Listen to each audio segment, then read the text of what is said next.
With snow and ice a guarantee in New York City's winters, today we'll take a look at who's responsible when someone falls or is injured when walking down New York's streets. We'll be talking about slip and fall liability, New York City in the snow. Hello and welcome to TalksOnLaw. I'm Joel Cohen. Today, as we slip into this conversation on liability, we'll be looking mostly at a specific regulation, New York City Code 16-123. So first off, what does 16-123 set forth as the obligation? For those local New Yorkers, you won't be surprised, the obligation goes on the building owner, the building leaser, or the occupant. That's why the condo doorman is outside scraping up snow. So when does the obligation actually kick in? Is it at the first snowflake to hit the pavement? Is it at a certain amount of accumulation to accrue on the city sidewalk? No. When does it kick in? 4 hours after the end of the snowstorm. But with a very important exception, which is that the time between 9 p.m. and 7 a.m. is excluded from that 4-hour window. In other words, if the snowstorm ends at 9 p.m. at night, that 4-hour time window doesn't actually start until 7 a.m. the next day. So they'd have until 11 a.m. to clear the sidewalk. Now let's talk about penalty. Here, we're not talking about liability in terms of a lawsuit. We're talking about city fines to the building owners or the building occupants who have the obligation to keep the sidewalk clear. First offense, it's pretty cheap, $10, $250. Second offense, within the same year, will jump up about $100 from $150 to $250. And again, for the third offense, $350 for the third or subsequent offenses. So what happens if someone slips, falls, trips in the snow, and is seriously injured?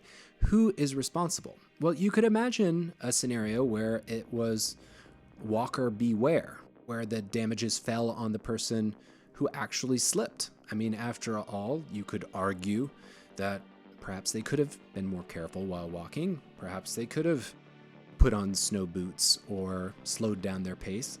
Well, that's not the approach that New York City and other states have taken, partly because the threat or the possibility of the threat of liability is a real driver for property managers and property owners to keep their sidewalks clear. In order to show liability, a plaintiff will need to demonstrate one of three things. One, they'll need to show that the condition was actually caused by the property owner not clearing the ice or snow in a timely manner. Now, this could also mean that they didn't clean it properly. For example, if the property owner, instead of clearing the snow from the sidewalk, poured hot water all over the snow, which then resulted in an even slipperier surface, well, that might be a clear example of how the property owner in that case caused the unsafe condition. The second way is where there's knowledge and a failure to act. So here, knowledge, they knew there was a snowstorm, they knew there was freezing rain, and they failed to act in a timely manner. Here, a way you could possibly show that would be if the restaurant manager had sent an email to his staff saying, who's going to clear off the snow? And then no one responded.